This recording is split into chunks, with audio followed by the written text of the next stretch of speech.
Our first scripture lesson this morning concerns the covenant with Abram. It's found in Genesis 17, 1-7, and 15-16, and it's on page 12 in your pew Bible.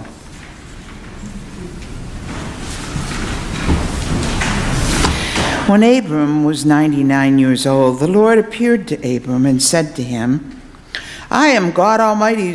Walk before me and be blameless, and I will make my covenant between me and you and will make you exceedingly numerous. Then Abram fell on his face, and God said to him, As for me, this is my covenant with you. You shall be the ancestor of a multitude of nations. No longer shall your name be Abram, but your name shall be Abraham, for I have made you the ancestor of a multitude of nations. I will make you exceedingly fruitful, and I will make nations of you, and kings shall come from you. I will establish my covenant between me and you, and your offspring after you throughout their generations for an everlasting covenant, to be God to you and to your offspring. God said to Abraham, As for Sarai, your wife, you shall not call her Sarai, but Sarah shall be her name. I will bless her, and moreover, I will give you a son by her. I will bless her, and she shall give rise to nations. Kings of people shall come from her. Then Abraham fell on his face and laughed, and said to himself, Can a child be born to a man who is 100 years old? Can Sarah, who is 90 years old, bear a child? Our New Testament reading is from the Gospel of Mark, chapter 8, 31 through 38. And he began to teach them that the Son of Man had to endure great suffering, and to be rejected by the elders, chief priests, and scribes, to be put to death, and to rise again 3 days afterwards. He spoke about it plainly. At this, Peter took hold of him and began to rebuke him. But Jesus, turning and looking at his disciples, rebuked Peter. Out of my sight, Satan, he said. You think as men think, not as God thinks. Then he called the people to him as well as his disciples and said to them, Anyone who wants to be a follower of mine must renounce self. He must take up his cross and follow me. Whoever wants to save his life will lose it, but whoever loses his life for my sake and for the gospel's will save it. What does anyone gain by winning the whole world at the cost of his life? What can he give to buy his life back? If anyone is ashamed of me and my words in this wicked and godless age, the Son of Man will be ashamed of him when he comes in the glory of his Father with the holy angels. The word of the Lord. Well, here we are starting the second week of Lent. Lent is a long retreat period leading up to Palm Sunday, Good Friday, and the miracle of Easter, the resurrection.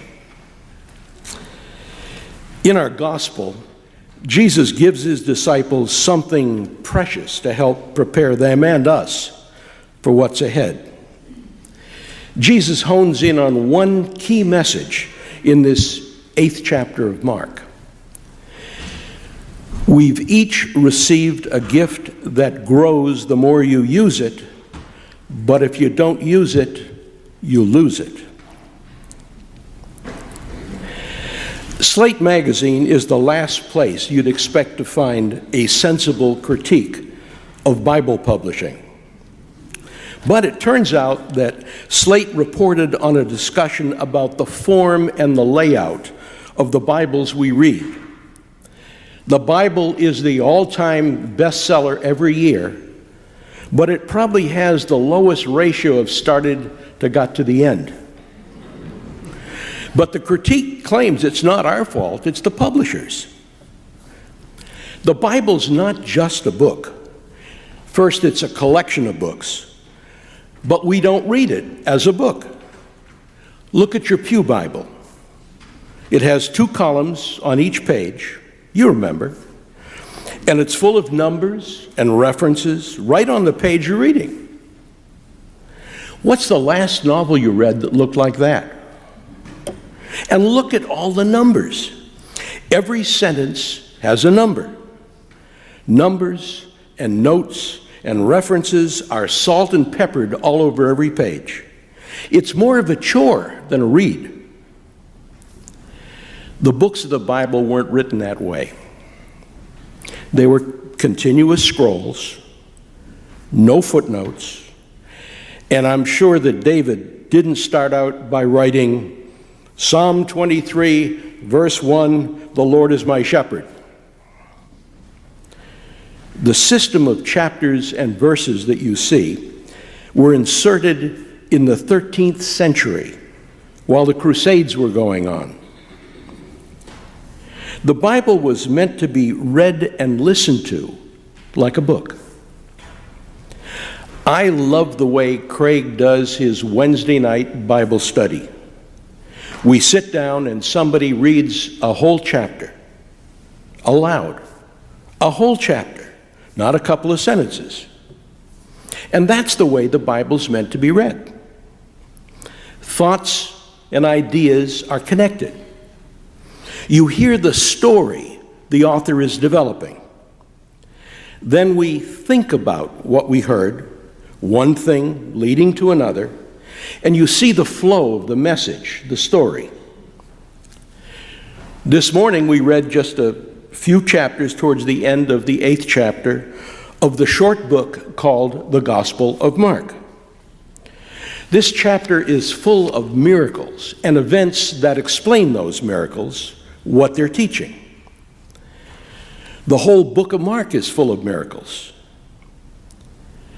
A very important thing to understand about miracles is that Jesus did not do miracles as signs.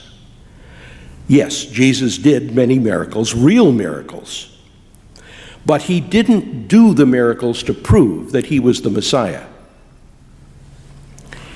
Each of Jesus' miracles, like each of his parables, is meant to teach us something. These are all teaching miracles, not proving who Jesus is miracles. In this chapter, the Pharisees asked Jesus for a sign to prove he's the Son of God, the Anointed One, and Jesus refuses. He even tells his disciples his goal was not to be heralded or even recognized as the Messiah while he was still in earthly form. He even instructed those he healed not to reveal him as the Messiah. Our Old Testament is called Torah, which in Hebrew means teaching. Jesus taught Torah. The parables and miracles are how Jesus taught. We often incorrectly think of the commandments of the Old Testament as a set of regulations imposed on us. The reality is, the commandments are more like Newton's laws of motion or the law of gravity than like laws enacted by Congress. Jewish believers call these commandments mitzvah or blessings. Newton's laws of motion describe only in part how the universe works, the 3D physical universe. But God loves humanity so much, he sent us instruction on how the whole universe really works and how humans should operate within it for our own good. Jesus teaches us how the human and moral universe works and how to live within it, how to transform into full human beings, comfortable having such a relationship with God that we call him Abba, Daddy, Papa, familiarly, lovingly. This 8th chapter of Mark is a whole mini New Testament in itself. In each of the miracles, the healing, feeding, chastising events, Jesus meant to teach us something about this universe God has placed us in. And each miraculous event builds to the climax of this chapter. Part of the flow and the story of this whole chapter and its meaning. So this morning, I want to draw from the whole chapter 8 of the book of Mark. The chapter gives context to the few verses we read this morning. In the reading, we heard Jesus speak plainly to his followers of his coming death. At this, Peter took hold of him and began to rebuke him. But Jesus, turning and looking at his disciples, rebuked Peter. "Out of my sight, Satan," he said. "You think as men think, not as God thinks." What a thing to call Peter, the first pope, Satan. Every translation says the same thing. Jesus turned to his disciples and away from Peter, with the rebuke aimed at them as well as at Peter. "Out of my sight, Satan. You think as men think, not as God thinks." Satan, as men think, not as God thinks. What do we make of that? Let's go to the beginning of this chapter. The feeding of the crowd of 4,000 people at the remote southeastern shore of the lake. If Lake Galilee were Lake Skaneateles, this would be across from Glen Haven, far away from any large towns. The crowd had stayed longer than planned for a revival meeting, 3 days. Jesus knew they had run out of food. They'd brought along food for the journey and the meeting, but they were out. Jesus also knew they wouldn't make it home. They would collapse from hunger. His disciples said, "Where in this remote place can we get enough bread to feed these people?" Jesus asks, "How many loaves do you have?" 7. Jesus says the bracha, the blessing over the bread, over these few loaves, and tells the disciples to distribute them. They also find they have a couple of little fish, for which Jesus also thanks God and tells them to distribute the few little fish as well. The 4,000 people eat and are satisfied. The disciples pick up 7 baskets of broken pieces left over. This is a miracle. Well fed, Jesus sends the crowds home, and with the disciples, takes the boat. He goes north and west. If it were Skaneateles, it would be Mandana. And there to test Jesus, the Pharisees ask him for a sign. Jesus sighs deeply and says, "Why does this generation ask for a sign? Truly, I tell you, no sign will be given it." Then he got back in the boat and headed to Bethsaida, the little town at the north end of the lake, right about here. On the boat ride, the disciples see they forgot to bring bread, except for just one loaf that was there with them in the boat. Jesus first warns them, be careful, watch out for the yeast of the Pharisees and of Herod. The disciples are baffled. They conclude it's because we have no bread. Jesus, aware of this discussion, asks them, why are you talking about having no bread? Do you still not see or understand? Are your hearts hardened? Do you have eyes but fail to see, and ears but fail to hear? He might have said, how dumb can you get? Don't you remember when I broke the 5 loaves for the 5,000 and you picked up 12 loaves? And when I just broke the 7 loaves for the 4,000, how many basketfuls did you pick up? 7. Do you still not understand? Now, it's reasonable to explain this miracle by thinking Jesus must have warmed the hearts of his listeners so they opened up and shared the food they'd stashed away in their baggage. But Mark says no. It was truly a miracle of multiplication. Jesus multiplied the bread. Jesus himself says, we've all been here longer than the people planned, and they have run out of food. They are fasting now and will never make it all the way home. They need to be fed. So let's look at this event as the shocking, inexplicable miracle Mark intended us to hear. The story Mark wrote. Jesus puts the problem to his disciples as a statement of need. The disciples' response, what are we supposed to do? How can anybody feed them here? Then to teach them, Jesus asks a question. How many loaves have you?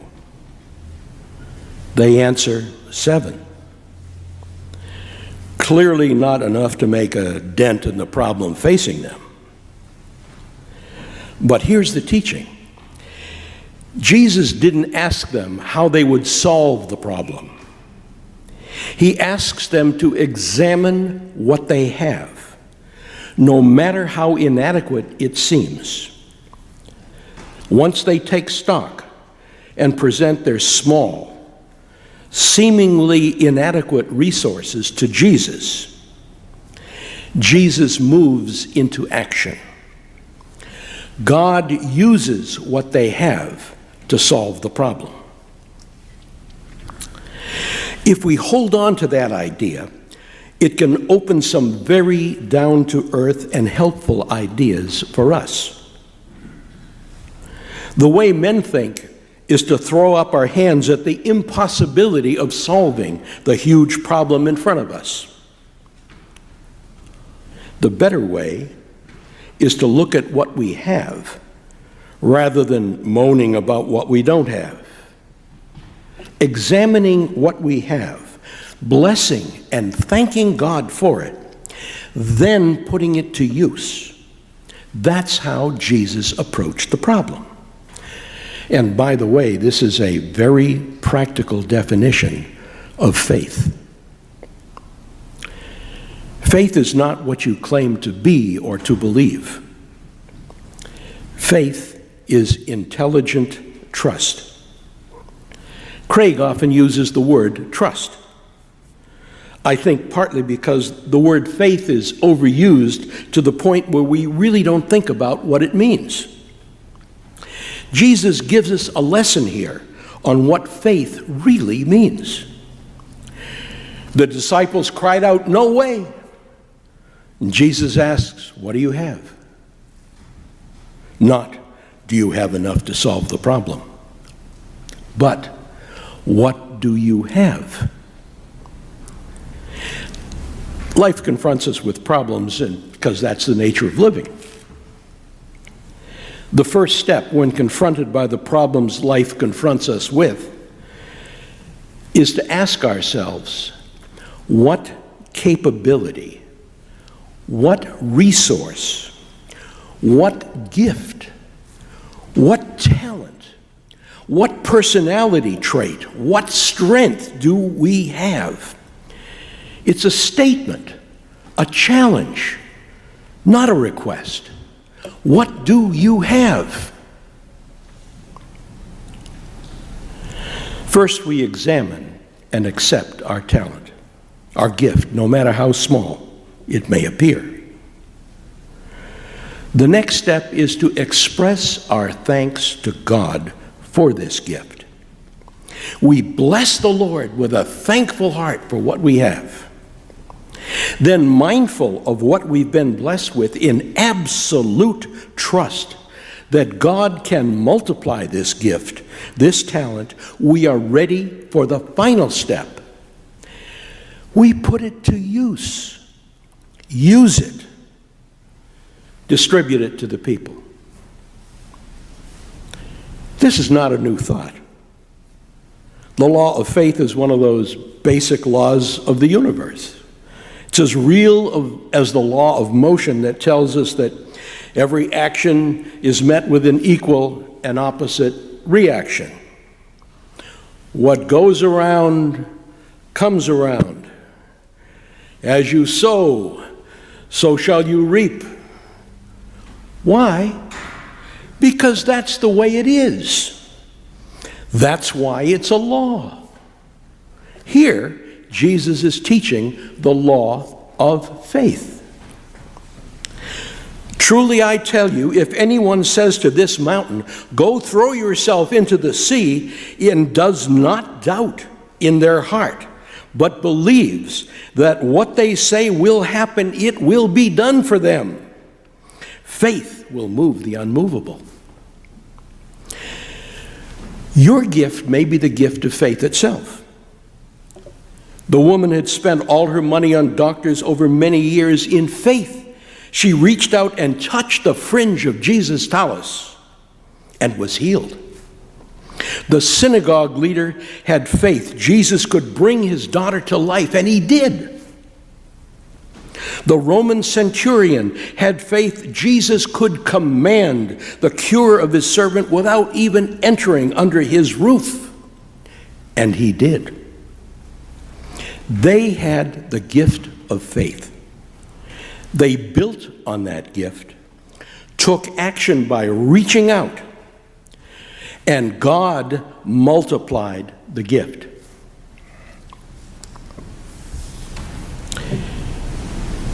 In the parable of the talents, Jesus tells of the servant who was given just one and now had just one. Unlike those who were given more and used them, he did not use it.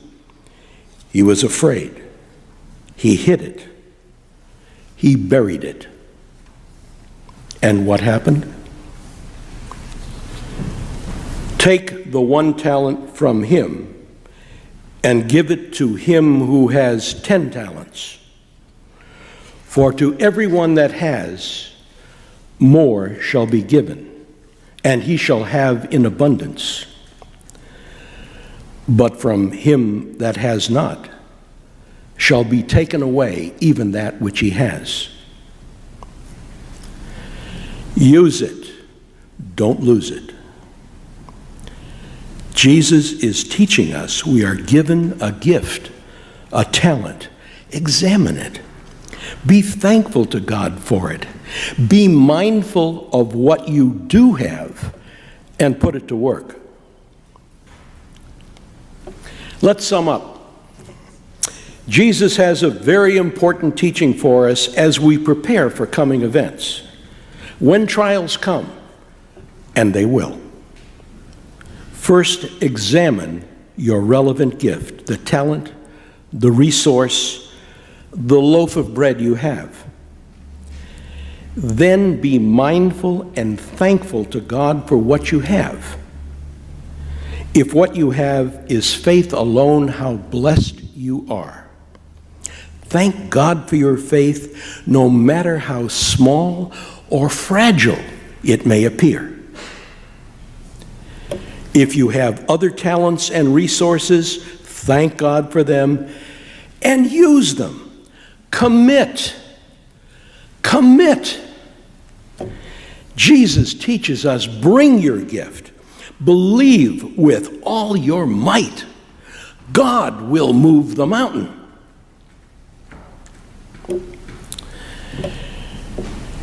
Remember also that in this chapter of Mark, Jesus warns the disciples of his coming death.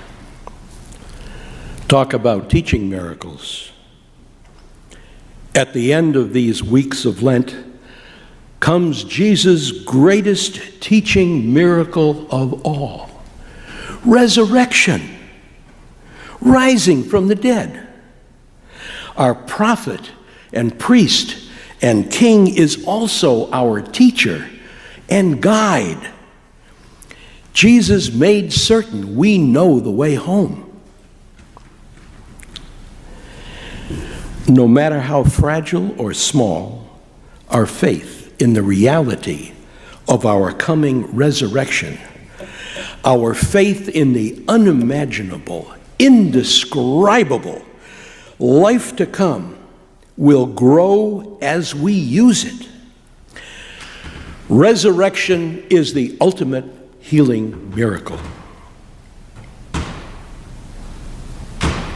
Easter will come for each of us. As we wait patiently through these long weeks of Lent, it's important to examine our gift of faith. You'll see your faith